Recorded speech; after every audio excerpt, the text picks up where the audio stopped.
as Ukrainian President Zelenskyy said that the counteroffensive is on hold. Is this a deception, or is Ukraine really waiting even longer to launch their offensive? I'm Paul, U.S. Army combat veteran. It's May 11th, 2023. This is your daily Ukraine update. Let's get into it. But first, as always, guys, be sure to check out combatvetnews.com. This is my site that I launched basically because Patreon decided that they didn't want me on their platform. Of course, I've got all the news stories I can't cover here in the daily updates, every one of my YouTube videos on here for free. And if you want to become a member, any one of these tiers is going to get you access to the Discord and the members only content. This is where I can do the breakdowns of the combat videos that YouTube and Patreon will not let me show you. Drone footage, GoPro footage, the serious combat stuff that gives us insights into the front lines that we can't get anywhere else. So that's combatvetnews.com if you want to support the channel. Okay, let's take a look first at the control map, and there's not really any substantial changes in the last 24 hours. We can see that a lot of people have started talking about this big movement of control, right, where it appears that Russian forces have been pushed back around a kilometer or so. Generally, I don't think you would see a 24-hour freeze, but what I think the Ukrainians are probably trying to do with this is, again, to make the Russians jump a little bit like a boxer throwing a feint, where you throw something that looks like it could be the start of the offensive, and you try to get your enemy to bite, to commit their reserves to this area, and leaving their reserves, of course, occupied for the actual counteroffensive that may come elsewhere. And just like a good boxer, you're going to throw a lot of these feints before you throw your real blitz. And your goal is to not really let the enemy know where and when that big punch is actually going to come. As you can see, Russia definitely seems aware of that. Look at just how thin the offensive actions have been in the last 24 hours, right? You're seeing some offensive work in Bakhmut proper, a little bit outside of Avdiivka and Marinka.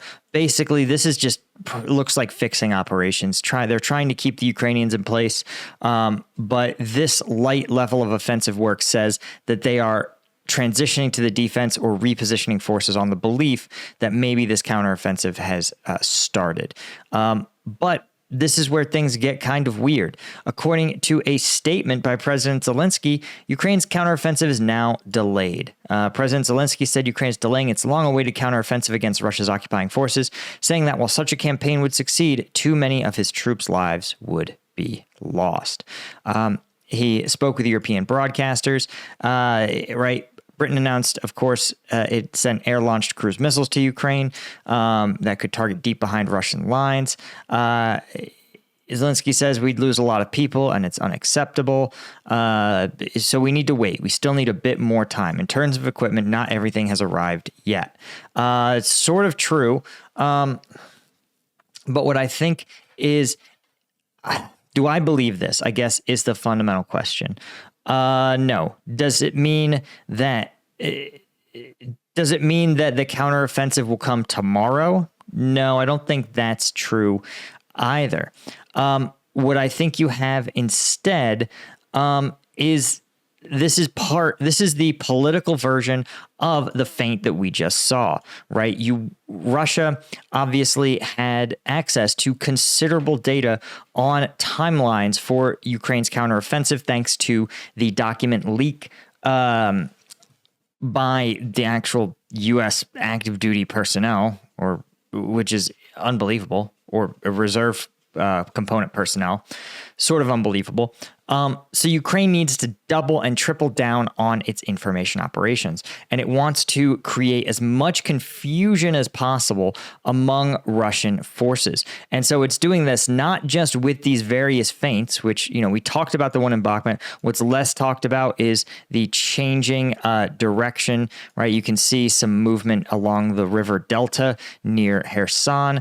all of this is working together to make the Russians as confused and bewildered as possible, right? It's the signal to noise problem. It's very, at some point, right, the real counteroffensive will happen. And you can't miss it, right? That's the point of a big, large, mechanized offensive, is that it's pretty obvious when it is happening to you if you're on the ground. So their goal is to create so much noise, to create so much confusion that when the real intelligence comes in, it just gets missed. That's what this is all about. And I think this is part of that goal, to continue to obfuscate or attempt to obfuscate further delays, where and when. You can see the U.S. trying to just sort of ignore this bizarre statement. It obviously is incredibly frustrating to hear stuff like this. But again, you have Prigozhin, who, again, recently said that the counteroffensive was in full swing and acknowledged that Ukrainian forces were advancing on the flanks around the city of Bakhmut. Prigozhin himself said, quote, "Unfortunately, in some areas, they're doing it successfully." So Institute for the Study of War believes these are localized counterattacks, and that this is not part of the proper push in the offensive. I think that's probably a correct assessment right now. Again, I haven't seen anything that's indicated large scale Ukrainian offensive action. And I think this is what you're going to see instead. These sort of little jabs, little punches, light hits that are going to create and lots of confusion in the information space. So anyway, guys, that is really all I had for you for today. As always, thank you guys so much for joining me. Thanks to our members of combatvetnews.com, especially our colonel tier members. I couldn't do this without you guys, and our lieutenant tier members. Again, you guys are so valuable to me. You really are what enabled me to do this. And until next time, I will see you in the next one.